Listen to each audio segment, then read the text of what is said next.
thanks to Uncle Russell for bowling with him. It's a good replay of that light hit. Fortunate to break down the tip pin.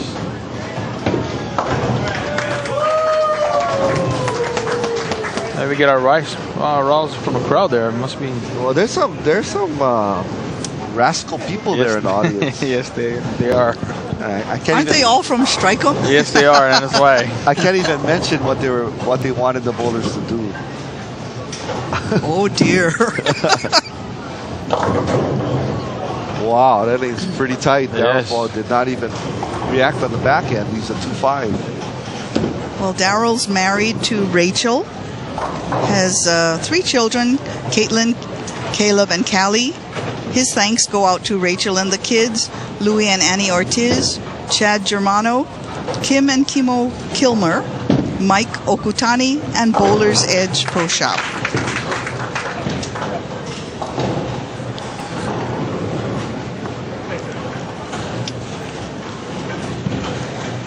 Okay, well, Mike up now. Let's see if they can get a strike. Yes. They haven't gotten a strike yet. Well, they had 2 open, 2 spares. Maybe they can double up now. Oh. Well, he's been high twice. Makes an adjustment, gets the ball right, doesn't come back. So in that instance, Scott, what would you do? Ball change?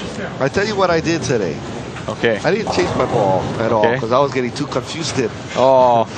So actually, it happened to me in the 3rd game where I lost the front, the heads, ball hooked early. I made a move left, a small move, and the ball flew by and missed a head pin. It squirted on me. So what I did, I just stayed left, reduced the ball speed, the ball read the late. Any more surface on the ball? Same ball? Strike a ball with surface all day. Just to control. Well, I'm here again, so. Oh, okay.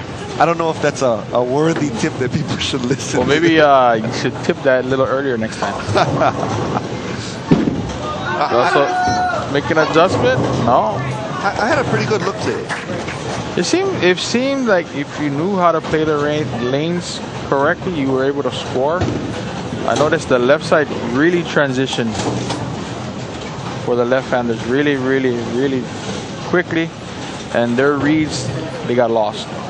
It was really easy to get lost. Yes. The last time we had this pattern here, the first week of the summer, it broke down exactly the same for me. I got carried down by the ending of the first game, and by the 3rd game, I started to lose my heads. But once the lane started to break down, I had to move. The moves were always small in the beginning, but when it started to break down, I had to move like 5 boards at a time. In that case, would you try to increase maybe your loft to get it past the heads, maybe? You know, that was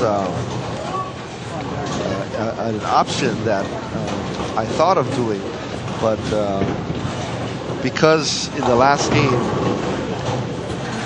my one lane was not reacting at all, wasn't breaking down at all, and one lane was, so I wasn't real confident with throwing the ball a lot harder or going over the lane.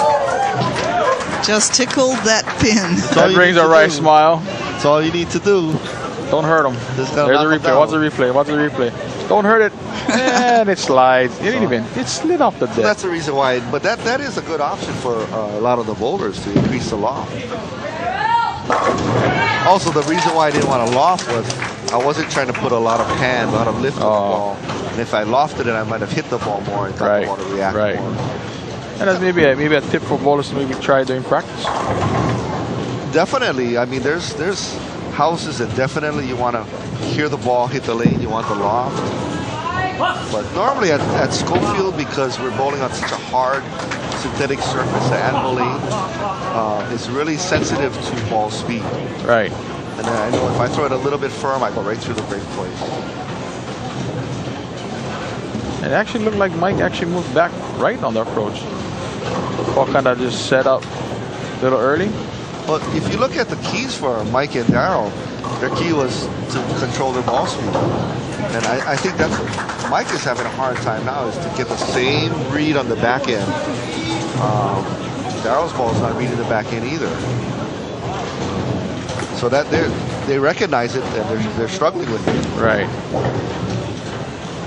Russell sending his thanks out to his family, friends, Strike'em Pro Shop, and his partner Darren Villegas. Hey, Russell coming up. Russell definitely moving in. Maybe the lanes are transitioning. These guys are using higher friction surface balls. During qualifying, not as much. Maybe they should think about maybe changing back to there. Well, I talked to Glenn Azumi, and he's going to be up, let's see, next match. He bowled on this pair of lanes in the third game. He said it was starting to transition and break down. That's a tough spare today. That is. It seemed like Russell had troubles with the single pins, but the multiple pins, you're pretty dead on today. It's kind of like a diver's mentality. Aim for the pile. Aim for the pile is something gotta give. Let's see if Darren can carry this shot. He was in the pocket last time. That's a good shot there. And that's where I started playing on 12, 13, out to the 10 at most. Get it past the 10 to the 8, good luck. Watch this, the ball's not gonna get past. It's right by that dark indicator marker on the lane. That's where you wanna be. That looked like a better shot. That looked like a little better shot. A little softer, right? The ball read the back end. Bees Pro Shop is located at the Fort Shafter Bowling Center. For the latest bowling balls and accessories, see Ray, Elaine, and Bruce Sakau over at Bees Pro Shop. Call them at 847-0950. That's 847-0950. Wow, that's a great shot by Mike. That's a great shot. Did it look but like Mike's playing is a little straighter, and he actually went a little further right on the second marker, So it which looked is like- actually a 10 board. It looked like even maybe a 2 board, 1 or 2 boards outside of that marker. Ball read the back end of the lane.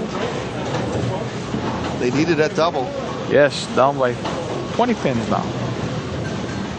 That's a pretty good shot by Russell. Oh, 10 pin. Russell good. He's keeping it in play. Hey, we bowled together a long time at YLI. We hit some tough patterns at YLI. Right. Russell knows how to keep it in play. And it looked like on that shot, he actually laid off the ball a little. He didn't follow through as hard. He tried to let the ball work a little more, and thus delaying the roll before it starts hooking up. Instead of hitting up on the ball, he kind of just let the ball go off his hand a little smoother. Good shot for the 10. Well, you know, Russell and I used to bowl together on our scratch league from Winter Bowl when he went to KB. And that team, I think the ceiling back then was a 980 scratch league. Wow. This is a crucial point now. Still possibility of a tie. Yes, both teams have the same pin count. And doors open for Fortunately, breaks Darryl. up the split. But this is not an easy spare, the 2-8. The Clock and Trophy Shop is your one-stop award headquarters. If you need custom trophies or medals, engravings, plaques, ribbons, award clocks, and radios, please call the Clock and Trophy Shop at 845-0900 or see them at 214A Staten Island Access Road.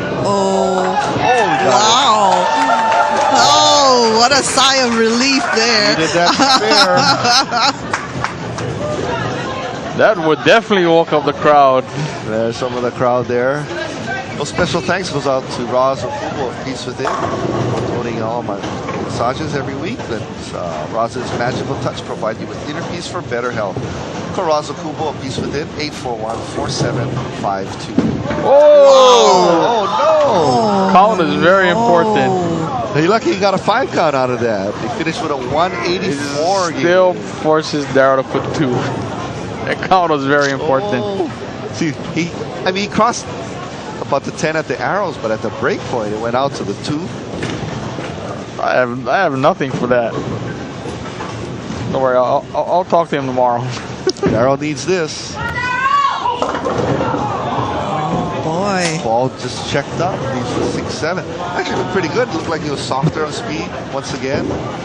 Well, coming up next, second TV match, Glenn Azumi and Mike Harder. What is he doing? Oh, he's riding Mike's back. Oh, So, I think. I hope. I don't know. I hope Mike's back can take it. Mike's a strong. Man, Mike's a big guy. He's a big, strong guy. Yeah. Okay, winner of our first TV match, Maruya and Villegas, 184 over Otani and Okamoto.